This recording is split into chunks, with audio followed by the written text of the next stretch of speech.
बांध से तीसरा महाराष्ट्र का गांव, बांध से केवल 11-12 किलोमीटर दूर। और मुरजी भाई छोटे थे तब से आंदोलन में जुड़े हैं, इसलिए शाला में न जाते हुए हमारी सत्याग्रह पर जो शालाएं चलती रही और उसके बाद ये जीवन शालाओं के चित्र आप देख सकते हैं, जो चली नहीं रही है ऐसा आरोप, झूठा आरोप हम पर डालकर चौकसी चालू है।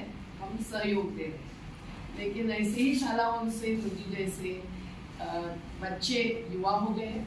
आज मत्स्य व्यवसाय ये हमारे 21 कोऑपरेटिव सोसाइटीज के संघ के उपाध्यक्ष हैं और बहुत सारे विस्थापितों के कार्य खुद करते हैं। साथियों, आज इस पत्रकार परिषद को, पत्रकार वार्ता को लेने की ज़रूरत पड़ी क्योंकि कई सारे माध्यमकर्ताओं ने हमसे आग्रह किया कि आपको जो झूठा प्रचार हो रहा है उसका जवाब देना जरूरी है। नहीं तो हम तो दलीय राजनीति में है ही नहीं, किसी भी पार्टी की मैं सदस्य हूँ ही नहीं। और चुनावी राजनीति में जो आज मूल्यहीनता आई है और वोट बैंक के लिए जो गलत आधार लिए जाते हैं, जिनमें कुछ माध्यमकर्ता भी शामिल होते हैं, उसकी पूरी हकीकत हम जानते हैं। लेकिन जब न केवल चुनाव में सहभाग लेने वाले मतदाताओं को, लेकिन पूरे देश को गुमराह करने की एक साजिश चलती है, और वो भी विकास के नाम पर, जो आज राजनीति में तंत्र और मंत्र बन गया है, तो हम लोगों को इस देश के विस्थापितों के लिए ही नहीं, सभी वंचितों, शोषितों, पीड़ितों के लिए अहिंसक सत्याग्रही संघर्ष करने के लिए आप सब लोगों के द्वारा जनता तक सच्चाई पहुंचना जरूरी होता है। आज वही एक छोटी सी कोशिश है। हम लोग अन्यथा अपना कार्य जारी रखे हैं। 37 साल तो नर्मदा घाटी में ही नहीं गए, 37 सालों में जन आंदोलनों का राष्ट्रीय समन्वय बना है और जगह जगह, वो चाहे ओडिशा के नियमगिरी में हो या चाहे महाराष्ट्र के कोंकण में एनरॉन हो, हम सब लोगों को किसान, मजदूर, मछुआरे, आदिवासी, दलित महिलाओं के साथ खड़े होना ही पड़ता है जब वो हमें निमंत्रित करते हैं, और हम लोग पूरा अभ्यास करके ही पोजीशन लेते हैं, भूमिका तय करते हैं। आज नर्मदा का मुद्दा इतना बड़ा क्यों बना है? मोदी सरकार के तमाम नेता प्रधानमंत्री जी के साथ इतने क्यों डरे हैं? क्या उनकी नींद हराम हो गई? सरदार सरोवर की बात और हमारे कार्य को देखते हुए हर भाषण में नरेंद्र दामोदर दास मोदी जी, माननीय प्रधानमंत्री जी, जेपी नड्डा जी, माननीय गृह मंत्री जी अमित शाह जी, रूपाला जी, भूतपूर्व सिंचाई मंत्री गुजरात के, भूपेंद्र पटेल जी, गुजरात के मुख्यमंत्री, उत्तर से दक्षिण तक, कच्छ से सौराष्ट्र तक हमारे ही नाम से क्यों अपील कर रहे हैं कि कांग्रेस को वोट नहीं दो या आम आदमी पार्टी को वोट नहीं? ये उनके आपस के झगड़े में हमको फंसाने का कारण एक ही है कि नर्मदा के नाम पर जो जो आश्वासन गुजरात की जनता को दिए थे, वो सच साबित नहीं होने के कारण उनको ये डर है कि शायद जनता उनको वोट नहीं देगी। अब टेढ़े मार्ग से वोट निकालने के मनी मशीन माफिया पावर सब है, लेकिन इस मुद्दे पर उनको सबसे ज्यादा डर है, इसलिए वो उसी पर अपने बयान दे रहे हैं। आज चुनाव द्वार में होते हुए हम लोग 2 चुनावों के बीच भी संघर्ष करने वाले लोग हैं, और 37 साल से सरदार सरोवर की हकीकत ये बताती है कि सरकार की तमाम त्रुटियां, गलतियां और गलत शपथ पत्रों तक जो बातें हुई है, उसी के कारण सरदार सरोवर को हमने नहीं, सुप्रीम कोर्ट ने 4 साल तक रोक के रखा। जब हमारे दिनों तक के उपवास हुए, कभी 18 दिन मुंबई में, कभी 21 दिन दिल्ली में, कभी 26 दिन भोपाल में, घाटी के लोगों के साथ ही हम कार्यकर्ता उपवास पर बैठे, कोई नेतागिरी के लिए नहीं। लेकिन उस दौरान ही कुछ न कुछ हासिल होता रहा, और एक एक कदम आगे बढ़ते हुए आज जो करीबन 50,000 परिवारों का पुनर्वास हुआ है, वो भी अन्यथा नहीं होने वाला था। ये कई अधिकारी, मंत्री, मुख्यमंत्री भी मानते हैं। सवाल ये है कि सरदार सरोवर के लाभों का भी आज का चित्र क्या है, और सरदार सरोवर से विस्थापितों का आज का चित्र जो नूरजी भाई ने थोड़े में रखा है, उसके और थोड़ी गहराई से जानकारी आपको क्या देना जरूरी है। सरदार सरोवर से लाभ होने थे 18 लाख हेक्टेयर सिंचाई क्षेत्र। आपको पता नहीं होगा कि अभी अभी एक वीडियो आया, कोई मोहनदास पै नाम के व्यक्ति का इंटरव्यू आया और उन्होंने कहा 24 लाख हेक्टेयर तक सिंचाई मिल गई है। आपको पता नहीं होगा कि बहुत सारी सिंचाई कच्छ और सौराष्ट्र जैसी जहां कैनॉल्स बनने थे, छोटी नहरों का जाल बने बिना मुख्य नहर, ब्रांच नहर, डिस्ट्रीब्यूटरीज और फिर माइनर नेटवर्क, ये चारों प्रकार के कैनॉल्स बने बिना खेतों में कैनॉल से पानी नहीं पहुंचता है। आज कच्छ में ऐसे कैनॉल्स बने ही नहीं है। और कुल मिलकर भूतपूर्व मुख्यमंत्री जो भारतीय जनता पार्टी के रहे हैं सुरेश मेहता जी, उनका 2017 का ये आर्टिकल आलेख ने ही जो बता दिया, कई कंट्रोलर और ऑडिटर जनरल का रिपोर्ट्स का दाखला लेते हुए वो बताता है कि 22,600 किलोमीटर के एक से आगे एक जोड़े तो इतनी नहरों का निर्माण बाकी था 2017 तक। 1979 में सरदार सरोवर मंजूर हुआ ट्रिब्यूनल के फैसले के द्वारा, जबकि तीनों राज्यों में विवाद था तो ट्रिब्यूनल पंच जैसा बैठता है, इंटरस्टेट वाटर डिस्प्यूट्स एक्ट के तहत। लेकिन ये चित्र आज भी ऐसा है कि हजारों किलोमीटर की नहरें बनी ही नहीं। तो क्या हुआ, कच्छ तक पानी तो पहुंचा, हमने कभी भी कच्छ को पानी देने से रोका नहीं।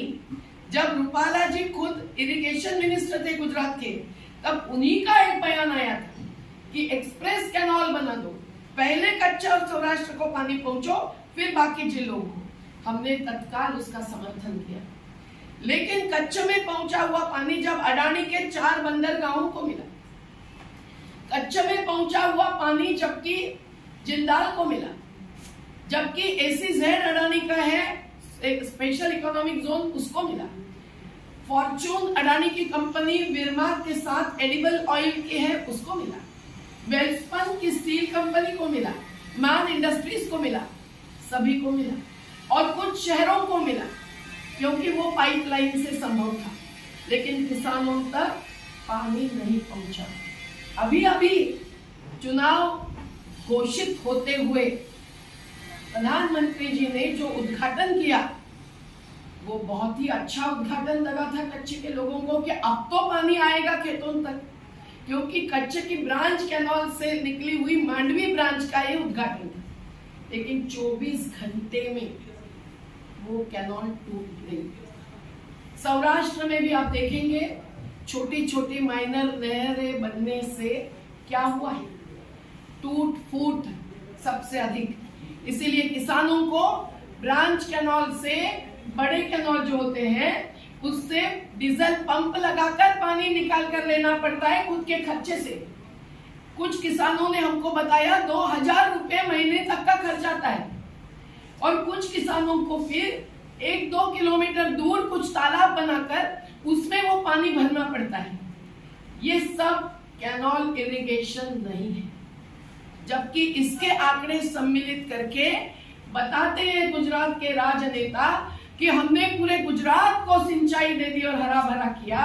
तो मुझे याद आता है जब पब्लिक डिबेट हुआ था जामनगर में, तब बाबू भाई जसभाई पटेल उस समय के नर्मदा मंत्री हाजिर थे और हम भी थे। उन्होंने स्वामी जी के कोई प्रतिनिधियों को लाया था बोलने के लिए, हमने विस्थापितों को लाया था और जामनगर के निष्पक्ष अधिवक्ताओं ने डिबेट चलाया था हजारों के सामने रात को 10 बजे तक। जामनगर के जिले के लोगों ने सवाल पूछा कि झूठे पर्चे आप बांट रहे हैं, जामनगर भी हरा भरा करेंगे। तो बाबू भाई जसभाई को मंच से उतारकर निकाल जाना पड़ा। साथियों, 37 साल में बहुत कुछ हुआ। हम पर हमले भी हुए। हमारे हमलेखोरों में से एक लेफ्टिनेंट गवर्नर बन गए हैं जिनके खिलाफ क्रिमिनल केस जारी है अहमदाबाद के कोर्ट में, दिल्ली के लेफ्टिनेंट गवर्नर, और 2 को भाजपा ने गुजरात में उम्मीदवार बना दिया है। ये खबर तो मेरे पास अभी अभी कल परसों ही आई है। ये बात निश्चित है कि सिंचाई के अलावा बिजली का लाभ महाराष्ट्र और मध्य प्रदेश ने इस बांध का 10 साल तक ट्रिब्यूनल बैठ के ही निर्णय हुआ था।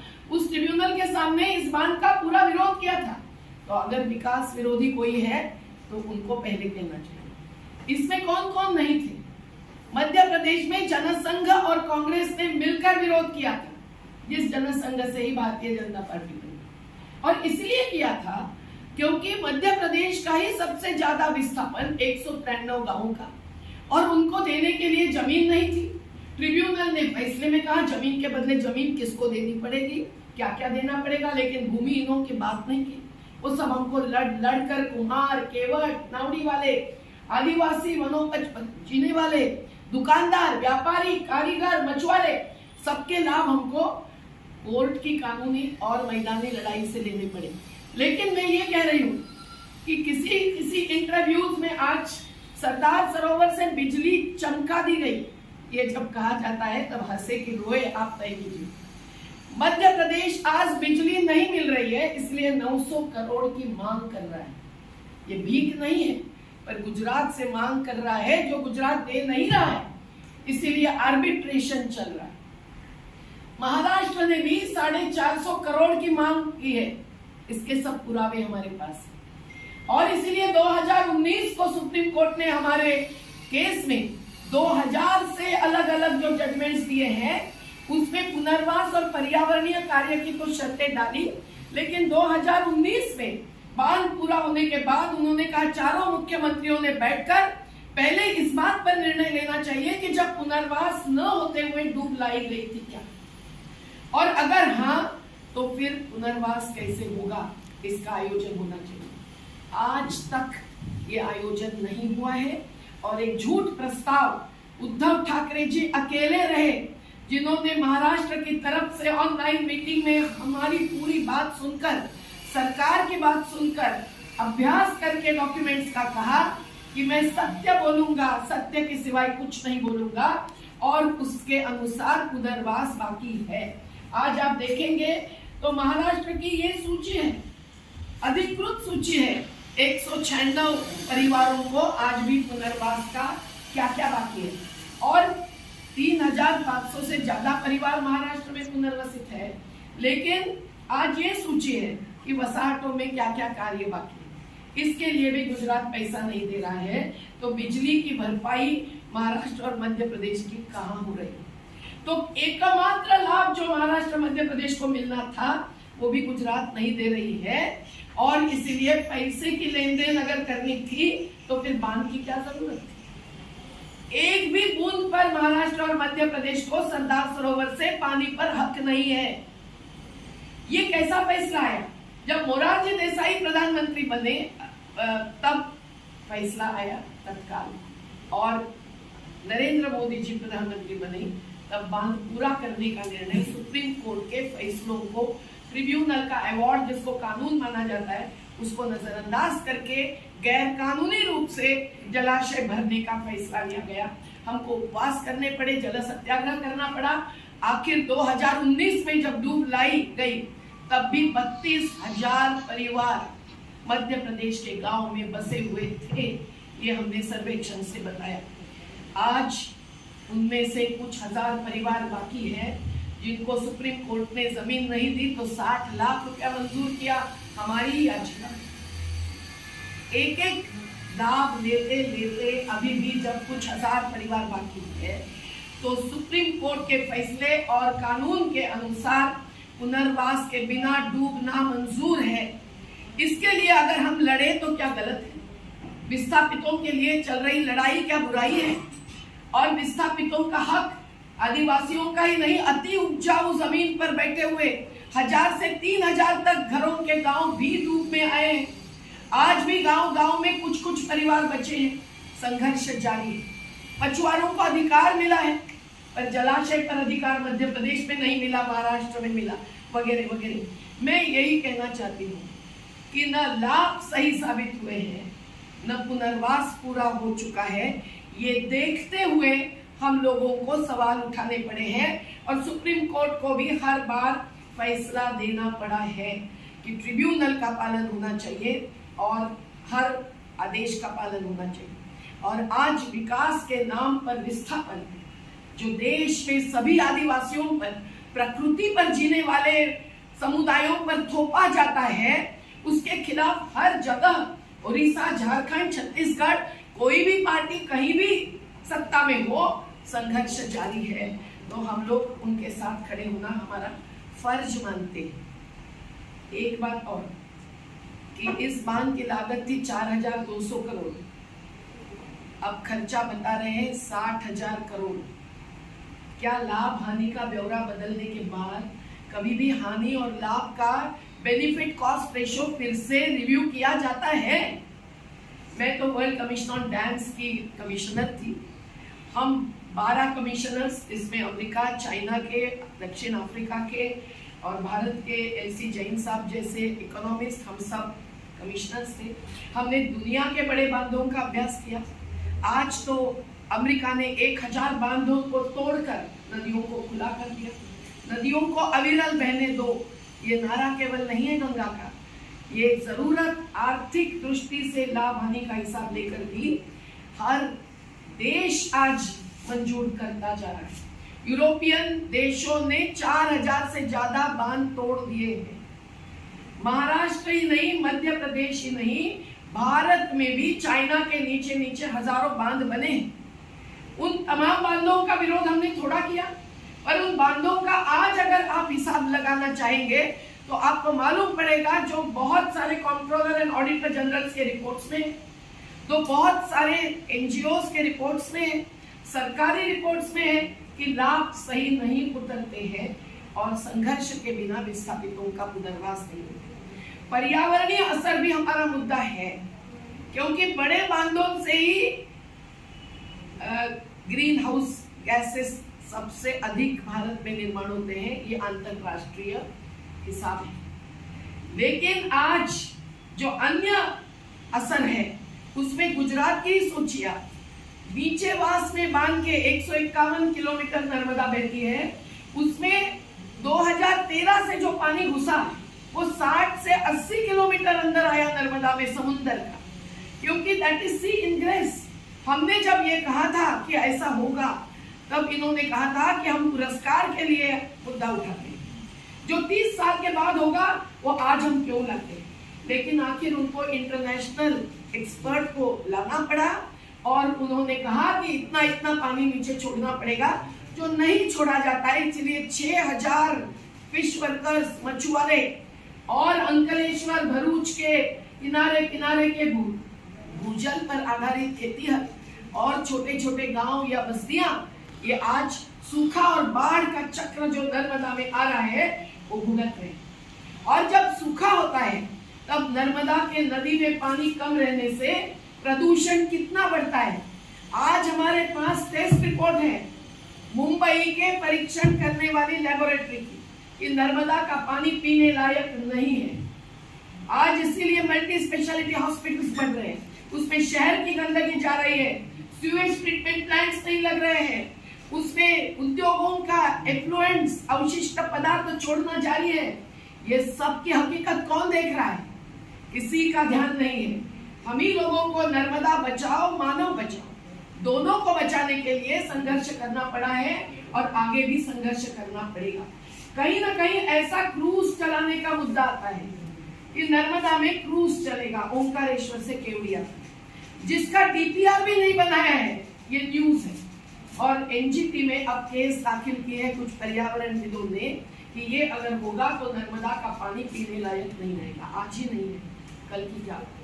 जैविक खेती के लिए किसान अगर पानी इस्तेमाल करते हैं नर्मदा का, तो मध्य प्रदेश के अधिकारी कहते हैं आपको सर्टिफिकेट नहीं मिलेगा क्योंकि नर्मदा का पानी अजैविक है। तो जिस नर्मदा की परिक्रमा महाराष्ट्र के 80% परिक्रमावासी होते हैं, वो पैदल पैदल चलते हैं, 80-80 साल के बूढ़े, उनका जान और दिल होता है नर्मदा जैसी मातेश्वरी पर।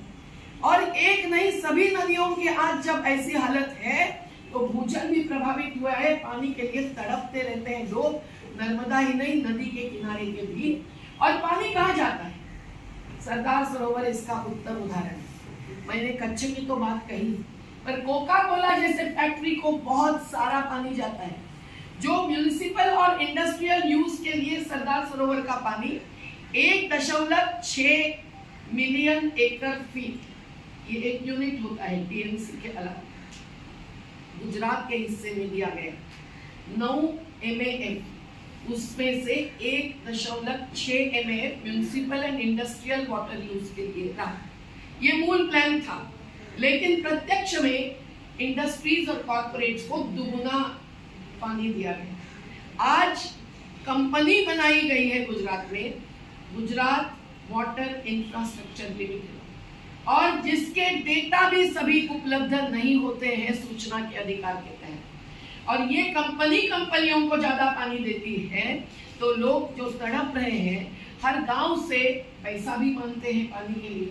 तो कच्छ के कई गांव के उदाहरण भी दे सकती हूँ कि कच्छ में एक गांव है झरपरा, भुजपुर, नवीनाल, ऐसे गांव है जिन पर पाइपलाइन पहुंचे हैं पर पानी नहीं मिला।